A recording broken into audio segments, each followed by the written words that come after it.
प्रिय श्रोता, नमस्कार। कार्यक्रम वेद पाठशाला में आपका हार्दिक स्वागत है। इस कार्यक्रम में हम परमेश्वर के वचन का विस्तार पूर्वक अध्ययन किया करते हैं, जो आपकी आत्मिक उन्नति के लिए लाभदायक सिद्ध होगा। तो लीजिए सुनते हैं आज का ये संदेश।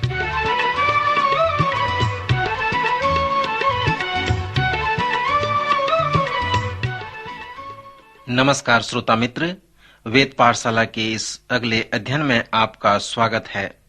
जिस तरह से हमने मत्ती रचित सुसमाचार में यीशु की शिक्षाओं और उसके सिद्धांतों को देखा, जब हम मत्ती का सर्वेक्षण करते हुए आगे बढ़ते हैं, तब हम ऐसे स्थान पर पहुंचते हैं जहां पर यीशु और धर्म गुरुओं के बीच विरोधापूर्ण बातचीत एक खुले युद्ध में बदल जाती है। यह विरोधापूर्ण बातचीत जैतून के पहाड़ी उपदेश पर ले आता है और उसके बाद यीशु के जीवन में बड़े संकट को ले आता है। उसकी मृत्यु का संकट, उसके जीवन उठाने का संकट और उसके स्वर्गारोहण का संकट। उस समय में कुछ धर्म गुरु बहुत ही राजनीतिक थे। आप मत्ती के 22वें अध्याय में पाएंगे कि यीशु इन राजनेताओं के प्रश्नों का उत्तर किस प्रकार देते हैं, और जब वह उत्तर देते हैं तब वह परमेश्वर और परमेश्वर के बारे में बड़ी शिक्षा देते हैं। राजनीतिक धर्म गुरुओं ने यीशु से पूछा था, क्या कैसर को कर देना उचित है कि नहीं है? यीशु ने उनसे कहा कि वो सिक्का मुझे दो। उसने उनसे पूछा, इस सिक्के पर किसकी तस्वीर छपी है? उन्होंने कहा, कैसर का। तब यीशु ने उनसे कहा, जो कैसर का है वो कैसर को दो, और जो परमेश्वर का है वो परमेश्वर को दो। परमेश्वर के लिए अपने आप को दे दो, क्योंकि तुम्हारे ऊपर परमेश्वर के स्वरूप की छाप लगी है। कैसर की तस्वीर उस सिक्के पर छाप लगी है, इसलिए वह पैसा कैसर को दे दो। जो कैसर का है वह परमेश्वर उसे नहीं मांगता है, लेकिन कभी ऐसा समय आता है जब कैसर जो परमेश्वर का है वह भी मांग लेता है। एक समय ऐसा आता है जब कैसर वह आपको पूरी रीति से चाहता है। जब वह ऐसा करता है तो यीशु की शिक्षा के अनुसार वह आपको पूरी तरह से अपनी ओर नहीं कर पाता है। वह आपसे पूरी देशभक्ति और अपनी आज्ञा का पालन करना चाहता है। जब आप कैसर को नहीं दे पाते जो उसका है, तो आप नागरिक आज्ञा का उल्लंघन करते हैं, और उसके उत्तर का सार है वह धार्मिक राजनीतिक राजगुरु थे। मत्ती के 17वें अध्याय में एक जगह पर हम पाते हैं कि यीशु जो कैसर का है कैसर को दो देते हैं, यानी कि यीशु अपना कर देते हैं। कुछ धर्म गुरु पतरस के पास आकर पूछते हैं कि क्या तुम्हारा गुरु कर देता है? पतरस कहता है, हाँ वह देता है। यीशु उसे सिमोन कहकर बुलाते हैं। इस बात का ध्यान रखें कि कब यीशु उसे पतरस कहकर बुलाया है और कब उसे सिमोन कहकर बुलाता है। यीशु उससे पूछते हैं, सिमोन, तू इसके बारे में क्या समझता है कि जब एक व्यक्ति राजा है तो क्या उसके पुत्रों को कर देना चाहिए? पतरस कहता है, नहीं। तब यीशु उनसे कहता है कि वह इस मंदिर के कर के बारे में बातें कर रहे थे। वह मंदिर मेरे पिता का घर, तो क्या सचमुच मुझे कर देना उचित है? मैं सोचता हूँ कि पतरस उस समय काफी परेशान सा हो गया होगा, और उसी समय यीशु उससे कहते हैं, जाओ और एक मछली पकड़ो, तो उसके मुंह में तुम्हें सोने का सिक्का मिलेगा। उससे जाकर मेरे और अपना कर चुका देना। यीशु को मत्ती 22वें अध्याय के 23वें पद से 33वें पदों में फरीसियों और सदूकियों को उत्तर देते हुए हम पाते हैं। धार्मिक अधिकारी हमें कई अलग अलग तरह से यहाँ पर मिलते हैं।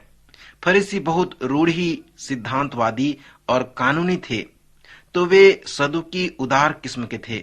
सदुकी आश्चर्य कर्म पर विश्वास नहीं करते थे। वह पुनर्जीवन के आश्चर्य कर्म पर भी विश्वास वे नहीं करते थे। उनका सारा वाद विवाद प्रकृति से परे इस पुनर्जीवन के ऊपर था। सदुकी यीशु के पास आते हैं और व्यवस्था के उस उदाहरण का, जब हम लोगों ने रूत की पुस्तक में सर्वेक्षण किया था, जिसको हम लोगों ने देखा था, वो बताया गया है। व्यवस्था विवरण के 25वें अध्याय में यह व्यवस्था बताती है कि अगर एक स्त्री एक पुरुष से ब्याही हो और वह पुरुष निपुत्र मर जाए तो वह अपने पति के भाइयों से किसी एक के पास जाकर कह सकती है कि मेरा उद्धारक बन जा। सदुकी कहता है कि ऐसा 7 बार होता है और 7 बार निपुत्र रहती है और अंत में उसकी मृत्यु हो जाती है। पुनरुत्थान के दिन उसका पति कौन हो सकता है? यीशु कहते हैं कि तुम परमेश्वर की सामर्थ और उसके वचन दोनों से अज्ञात हो। जी उठने पर वह ब्याह शादी नहीं होगी, लेकिन वह स्वर्गदूत के समान हो जाएंगे। यीशु सिर्फ उनके प्रश्न का उत्तर ही नहीं देते, लेकिन वह उस प्रश्न की असल जड़ तक भी ले जाते हैं। उनके प्रश्न की जड़ यह थी कि वह अलौकिक बातों पर विश्वास नहीं करते थे। यीशु सीधे अलौकिक विषय पर जाकर कहते हैं। पवित्र शास्त्र में परमेश्वर कहते हैं, मैं इब्राहिम, इसहाक, याकूब का परमेश्वर हूँ। अब क्या परमेश्वर मरों का या जीवतों का परमेश्वर है? ऐसा लगता है कि इब्राहिम, इसहाक और याकूब जीवित हैं, वो नहीं हैं। तो परमेश्वर ऐसा कहते हैं कि मैं उनका परमेश्वर हूँ। अगर वह जीवित नहीं होते तो परमेश्वर इस तरह से कहते, मैं इब्राहिम का परमेश्वर हूँ। लेकिन परमेश्वर कहते हैं, मैं इब्राहिम का परमेश्वर हूँ। इस प्रकार से यीशु जी उठने की शिक्षा पर केंद्रित हो जाते हैं। प्रेरित भी यीशु के जी उठने के विषय में प्रेरितों के काम में प्रचार करते हैं। अगर जी उठना सच है तो कोई भी अलौकिक बात सच्ची हो सकती है। सदुकियों को उत्तर देने का यह एक तरीका था कि फरीसियों से पूछता है, क्या तुम अलौकिक बात पर प्रतीति करते हो या तुम विश्वास नहीं करते हो? तब मत्ती के 22वें अध्याय में यीशु धर्मशास्त्रियों को उत्तर देते हैं।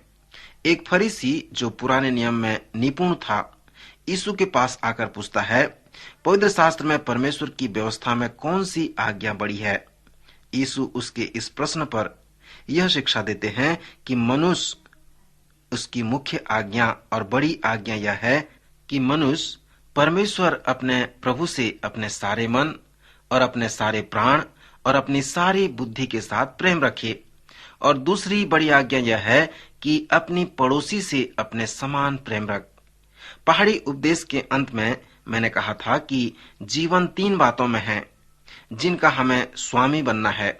वह यह है कि हमें अपने भीतर देखना है, हमें ऊपर की ओर देखना है और तब हम चारों ओर देखना है। इसके लिए हम तैयार होते हैं और मसीह का हल होने के लिए, उसके एक भाग बन जाने के लिए हमें अपने आप को तैयार करना है। इन 2 आज्ञाओं के सारांश में यीशु सिखाते हैं कि किस तरह से हमें उन 3 देखने वाले तरीके को अपने जीवन में अपनाना है। यीशु हमें सिखाते हैं, जब आप ऊपर देखते हैं तो प्रेम करें, परमेश्वर से प्रेम करें। जब आप चारों ओर देखते हैं तब भी प्रेम करें, अपने पड़ोसी से प्रेम करें। जब अपने भीतर देखते हैं, अपने आप से प्रेम करें। जब यीशु अपने से प्रेम करने को कहते हैं, इसका मतलब यह नहीं कि जब कभी भी आप आईने के सामने गुजरे तो वहां रुककर अपने ऊपर ध्यान करके अपने आप को देखें। हमें इस बात को समझना है कि यीशु इस बारे में क्या बता रहे थे। आत्म स्वीकृति, आत्म सम्मान, अपने बारे में अच्छा सोचना, अपने बारे में वही बात बोलना जो परमेश्वर आपके बारे में कहना चाहता है कि आप में वह योग्य है कि नहीं है। यीशु हमें इन सुंदर शिक्षा में ये बताते हैं कि हमें तीनों दिशा में प्रेम रखना है। हमें परमेश्वर को पूरी रीति से प्रेम रखना है, अपने आप से सही रीति से प्रेम रखना है और दूसरों से प्रेम रखना है, अपने पड़ोसी से अपने समान प्रेम रखना है। मत्ती के 23 अध्याय में हम एक महान भाग को देखते हैं जिसमें अगुवाई के लिए मसीहियत तत्व ज्ञान है के विषय को हम देख रहे हैं। आपको याद होगा कि मत्ती के 20वें अध्याय में जेबदी की पत्नी आकर यीशु से कहती है कि आप अपने राज्य में जब आए तो मेरे बेटों को बड़ा स्थान देना। पर यीशु उस जेबदी की पत्नी से कहते हैं, अगर तुम मेरे राज्य में बड़ा होना चाहते हो तो तुम्हें सेवक बनना है। इसी बात पर यीशु और धर्म अधिकारियों के बीच बातचीत में गर्म हो जाते हैं, क्योंकि यीशु उनके नेतृत्व के तत्व ज्ञान के बारे में उनका विरोध करते हैं। यीशु धार्मिक अधिकारियों को उदाहरण के तौर पर लेते हैं कि उसकी नेतृत्व के तत्वज्ञान किस तरह का है। उस समय के धर्मगुरु यीशु की हर शिक्षा के प्रतिपक्ष जाते थे। यीशु अपने प्रेरितों से कहते हैं कि यह धर्मगुरु अपने आप को रब्बी, पिता और शिक्षक कहलाना अधिक प्रिय जानते हैं। यीशु कहते हैं धर्मगुरु को बाजारों में नमस्कार कहलाना प्रिय लगता है। फिर भी यीशु अपने नेतृत्व के तत्वज्ञान के पीछे चलने वालों को यह सिखाते हैं कि हमारे नेतृत्व में 3 बातों का निषेध है।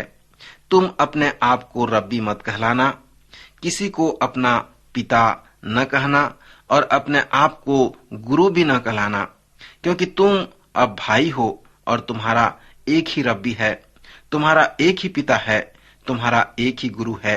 तुम्हारा रब्बी, तुम्हारा पिता और तुम्हारा गुरु सब परमेश्वर है।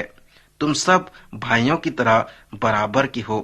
अगर यीशु के नेतृत्व तत्व ज्ञान जिस तरह से मत्ती 23 अध्याय में दिया गया है, उसी तरह से यीशु मसीह की कलीसिया के लिए नेतृत्व का आधार होता, तो आज का कलीसिया संसार की किसी भी संस्था से भिन्न हो जाती।